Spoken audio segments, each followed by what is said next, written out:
Estamos iniciando mais um programa Nosso Direito, que tem a proposta de discutir temas de interesse jurídico de nossa sociedade. O programa Nosso Direito é produzido pela TV Uniara em parceria com o curso de Direito da Uniara e vai ao ar no canal 21 da NET e na TV Educativa de São Carlos. Hoje temos a honra de receber essa jovem e promissora advogada, a doutora Michele Carolina Peão, especialista em Direito do Trabalho. Seja muito bem-vinda, doutora Michele. Muito obrigada, doutor José Luiz, pela oportunidade de estar falando para os telespectadores da TV Uniara. Agradeço. Muito bem. Doutora Michele, recentemente passou pela comissão, de uma das comissões de Brasília, um projeto de lei que foi aprovado pela comissão e agora vai passar pelo Congresso, em que o alcoólatra não é mais passível de demissão por justa causa. Fale um pouquinho para a gente sobre esse Instituto do Direito do Trabalho, a demissão por justa causa, para depois a gente poder discutir um pouquinho esse novo projeto de lei. Inicialmente, eu gostaria de esclarecer que na relação contratual de trabalho, é sempre necessário a existência da confiança entre o empregador e o empregado. E a justa causa é considerada como uma infração, uma violação a essa confiança existente entre as partes, de forma que gere uma dificuldade na manutenção desse contrato de trabalho. A CLT, que é a Consolidação das Leis do Trabalho, estabelece no artigo 482 as causas que constituem justa causa para a rescisão do contrato de trabalho. E temos algumas letras onde elas indicam as causas para que ocorra a rescisão. Dentre as causas que constituem justa causa, temos a letra F, que indica embriaguez habitual ou em serviço, que iremos conversar melhor adiante, diante desse novo projeto de lei do Senado. Doutora Michele, qual é a diferença básica entre demissão por justa causa e demissão sem justa causa? O que perde, se é que tem alguma perda, para o empregado? Na demissão com justa causa, o empregado somente terá direito ao saldo salarial e se tiver completado mais de um ano de trabalho, terá direito às férias vencidas mais um terço. Então ele vai perder o direito ao fundo de garantia, ao seguro-desemprego e demais verbas que ele poderia... 40% do fundo de garantia. Então o que já não ocorre na rescisão sem justa causa, que ele vai poder movimentar o fundo, receber a multa de 40%. Então não é benéfico para o empregado. Agora, para configurar a demissão por justa causa, tem que haver uma situação grave de, como a doutora disse no início, quebra de confiança, enfim. Quais são os aspectos previstos na legislação para isso? Bom, o artigo 482 da CLT prevê, dentre as causas, veremos expor brevemente, né? Na letra A, ato de improbidade, que é, por exemplo, quando o empregado pratica um furto, alguma falsificação de um documento, ele pratica um ato desonesto, que seria considerado desonesto. Letra B, incontinência de conduta ou mau procedimento. A incontinência de conduta e o mau procedimento são atitudes muito semelhantes praticadas pelo empregado. A diferença é que na incontinência de conduta, o empregado utiliza-se de uma atitude de conotação sexual, muitas vezes expor fotos de pornográficas, por exemplo, praticar assédio sexual com relação a algum companheiro de trabalho. E já no mau procedimento ele toma atitudes dentro do trabalho que são consideradas respeitosas com relação dentro do próprio trabalho. Na letra C, temos a negociação habitual por conta própria ou alheia, sem permissão do empregador, e quando constituir ato de concorrência à empresa para a qual trabalha o empregado ou for prejudicial ao serviço. Nesse caso, nós podemos citar um funcionário que trabalha com um técnico de manutenção, por exemplo, dentro de uma empresa e que ele oferece para os próprios clientes o mesmo serviço que a empresa, mas com um valor reduzido. Ele vai estar...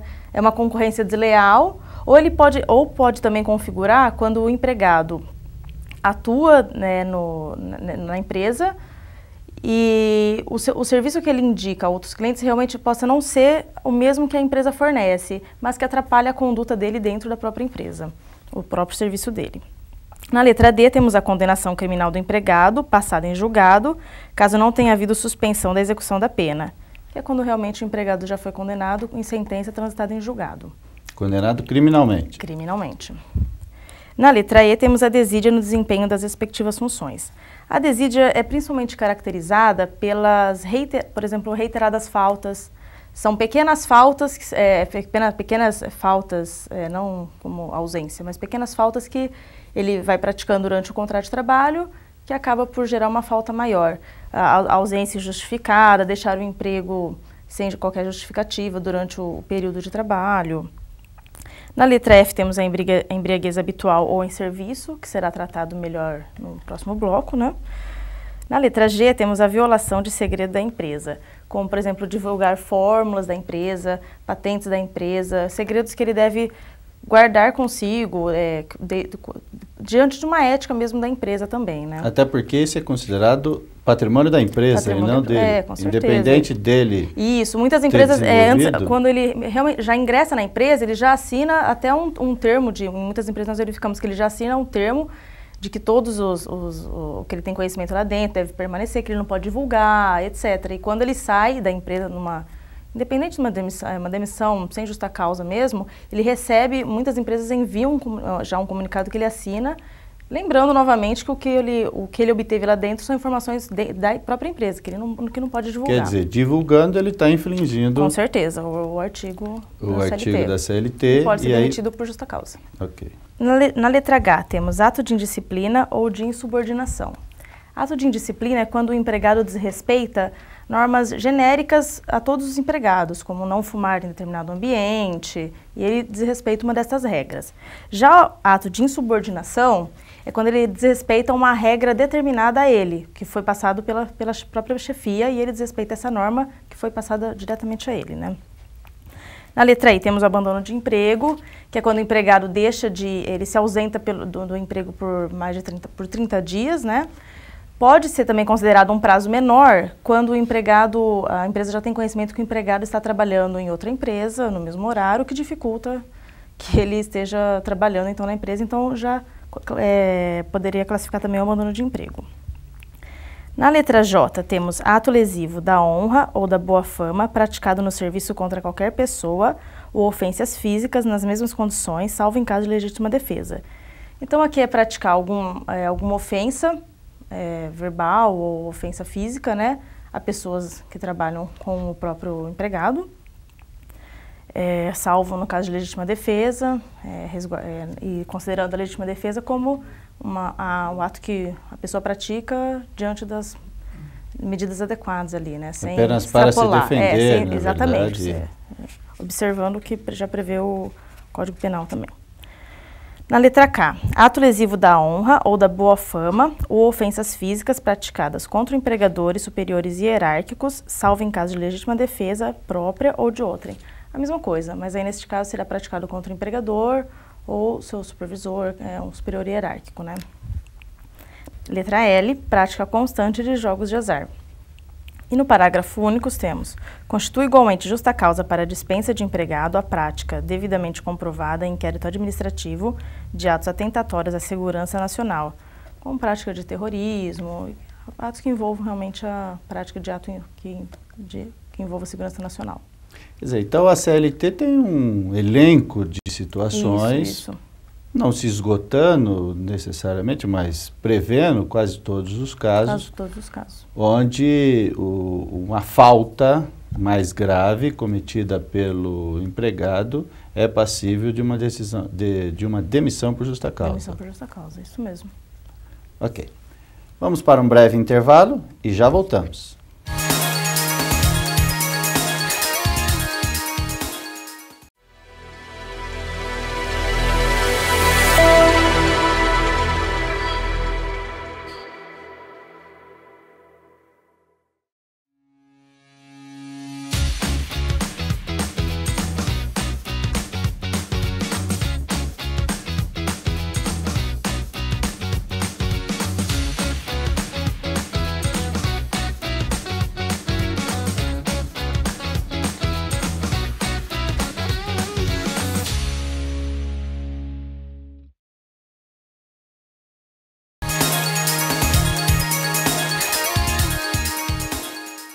Estamos retornando com o programa Nosso Direito, que tem a proposta de discutir temas de interesse jurídico da nossa sociedade. Quer falar com a gente? Através do e-mail direito@uniara.com.br ou pelos telefones 16 3301 7173, 3301 7129. Voltamos com a doutora Michele. Eu gostaria de saber o seguinte: demitiu por justa causa, o empregado perde todos os direitos e não tem para quem recorrer? Não.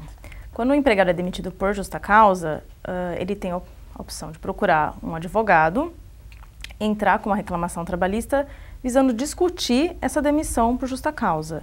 Então, lógico, ele deverá apresentar suas provas, testemunhas, de modo a comprovar que ele não praticou aquele ato ou aquela conduta que o empregador considera como uma conduta ofensiva ou uma conduta que se enquadre no rol que a gente já indicou no bloco anterior. E não é tão difícil de ser alterada. Isso, é claro que vai depender de cada caso, mas há decisões, várias decisões favoráveis nesse sentido. Há decisões favoráveis nesse sentido, mas sempre deve-se considerar que temos a sentença de primeiro grau, posteriormente a empresa ou o empregado, dependendo da sentença, poderá recorrer ao tribunal, que também poderá modificar essa decisão, né, mas realmente há a possibilidade de discutir, mas o empregado apenas deverá possuir provas testemunhais, provas documentais, para poder obter aí um resultado positivo, favorável a ele. Tramita, nós já falamos no bloco passado, e é a razão da nossa fundamental entrevista de hoje, um projeto de lei no Congresso. Isso. E de que a letra G? Letra F. Letra F do artigo 482 da CLT deixará de ter eficácia em razão de que não mais poderá ser demitido por justa causa o empregado alcoólatra. Fala um pouquinho para a gente sobre esse projeto. Qual é a ideia disso? Isso. A partir de março desse ano, né, o Senado apresentou um projeto de lei, 48 de 2010, visando alterar esse artigo, essa letra F, que cita embriaguez habitual ou em serviço, tendo em vista que hoje o alcoolismo é considerado uma doença e não mais uma prática do empregado que desrespeite a empresa. Então, o projeto possui como diretriz colocar o alcoolismo como tratado como uma doença e o empregado não mais poderá ser demitido por justa causa pela embriaguez, exceto se o empregado se negar a realizar o tratamento específico para tratamento, né? Se ele se realmente se negar, poderá ser considerado então uma demissão por justa causa. Ah, tá. Então quer dizer, o projeto diz, o alcoólatra é doença. Isso, trata o alcoolismo como uma doença. Doença. Se o empregado recusar-se a se tratar pelos meios habituais, aí sim pode ser considerada uma justa causa. Uma justa causa. Isso. Caso contrário, sendo esse projeto de lei aprovado, o alcoólatra não mais poderá ser demitido por justa causa. Não mais poderá ser demitido. Inclusive, o entendimento do Tribunal Superior do Trabalho, TST, já é nesse sentido. Já temos entendimentos recentes agora deste último mês de agosto e setembro de 2010, indicando que não é mais possível a demissão por justa causa diante do alcoolismo. Já há entendimentos nesse sentido. Quer dizer, o legislador está indo na esteira dos entendimentos dos tribunais. Um outro caso importante que está fervilhando na mídia é o caso Bruno, mas naturalmente nós estamos falando aqui de direito do trabalho, não direito criminal. Eu queria a sua opinião, doutora Michele. Seria uma boa medida ou encaixaria-se dentro de um dos artigos, de um dos incisos do artigo 482 da CLT, a demissão por justa causa do Bruno, como tem se aventado aí na mídia? O artigo 482, na letra D, como nós já citamos, prevê a condenação criminal, que é como considerada justa causa, a condenação criminal do empregado, passada em julgado, caso não tenha havido suspensão da execução da pena. No caso do goleiro Bruno, ainda estamos numa fase de investigação, há indícios, não há provas, não há uma sentença condenatória transitada em julgado que determine que o goleiro Bruno realmente é culpado do homicídio, né, do eventual homicídio. Sob o ponto de vista do direito do trabalho, para a empresa, eu não considero vantajosa a demissão por justa causa do goleiro Bruno, diante de que não há essa comprovação, não há essa sentença transitada em julgado, indicando que o goleiro Bruno é culpado. Então, posteriormente, se vier a ser comprovado que realmente ele não possui envolvimento, não possui culpa, né, se ele vier a ser absolvido no Exatamente, se ele vier a ser absolvido, ele poderá ingressar com uma reclamação trabalhista pleiteando indenização por danos morais, né? E que, com certeza, pelos nossos estudos, realmente ele poderá... Quer dizer, além de conseguir receber todos os direitos, as verbas trabalhistas, ele poderá ainda receber mais uma indenização por danos morais. A princípio, então, não seria uma boa ideia a demissão por justa causa do Bruno. Outro dia eu vi uma matéria que me chamou muita atenção, foi a demissão de justa causa de uma atendente de telemarketing, e o telemarketing está cada vez crescendo mais no Brasil, e ela foi demitida porque ela riu de um cliente.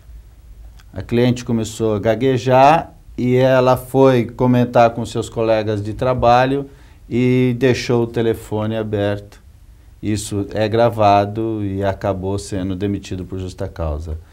Comente um pouquinho sobre essa performance dessa telefonista de telemarketing.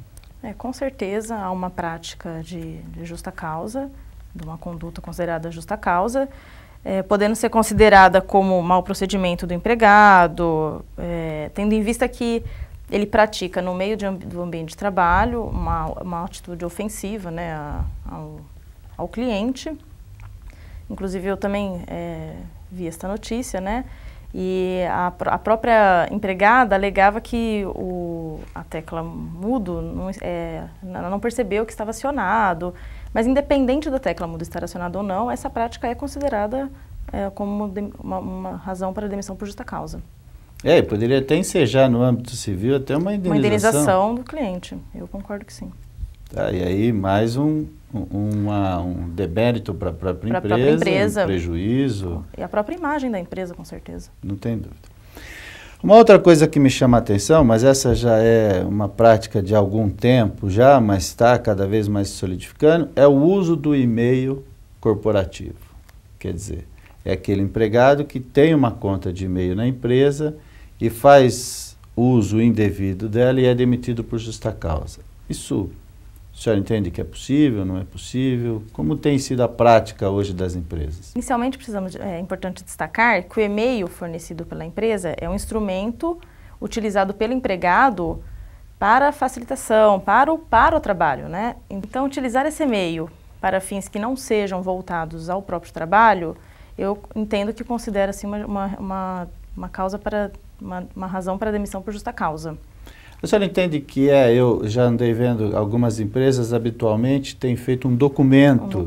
O e-mail, quando esse e-mail corporativo, esse e-mail da empresa, muitos doutrinadores entendem, inclusive, que é como se fosse um papel timbrado, porque realmente tem, em muitos casos, o logotipo, o endereço. A assinatura até da própria empresa. Exatamente. Então, utilizar esse e-mail para fins que não sejam para o próprio trabalho, eu considero como uma razão para justa causa. E é importante destacar porque muitas vezes falam muito só sobre uso sexual, sobre pornografia e tudo mais, mas não é só isso, não.